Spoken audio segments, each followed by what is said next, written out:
மத்திய அமைச்சர்கள் ஒருவருக்கு கூட ஆங்கிலம் தெரியவில்லை என்று விடுதலை சிறுத்தைகள் கட்சித் தலைவர் திருமாவளவன் தெரிவித்துள்ளார். சென்னை பாரிமுனையில் தமிழக மக்கள் ஜனநாயக கட்சி சார்பில் இந்தி திணிப்பை கண்டித்து இந்தி எதிர்ப்பு போர் கையெழுத்து இயக்கம் நடைபெற்றது. இதில் கலந்து கொண்டு பேசிய திருமாவளவன், வட இந்தியர்களின் ஆக்கிரமிப்பு அதிகரித்துக் கொண்டிருப்பதால் தமிழர்களுக்கான இறையாண்மையை பாதுகாக்க வேண்டும் என்று தெரிவித்தார். மு.க.ஸ்டாலின் ஆட்சியிலேயே இவ்வளவு நெருக்கடிகள் உள்ளதென்றால் சனாதனிகளின் ஆட்சி நடைபெற்றால் மக்கள் நிலை எப்படி இருக்கும் என்று அவர் கேள்வி எழுப்பியுள்ளார். அவர்கள் வசிக்கக்கூடிய மாநிலங்களில் 3 மொழி கொள்கை கிடையாது. அவன் ஒரே மொழியில் தான் பேசுகிறான், ஒரே மொழி தான் படிக்கிறான். ஆங்கிலம் கூட படிக்க தெரியாது. ஒரு மந்திரிக்கு கூட நம்ம ஆங்கிலத்தில் பேசுனோம்னா நாம் பேசுகிற ஸ்போக்கன் இங்கிலீஷே அவனுக்கு புரியல.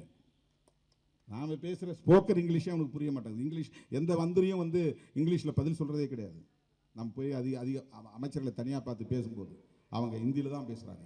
கூட இருக்கிற செக்ரட்டரிஸ் தான் எங்களுக்கு இங்கிலீஷில் மாற்றி சொல்கிறாங்க.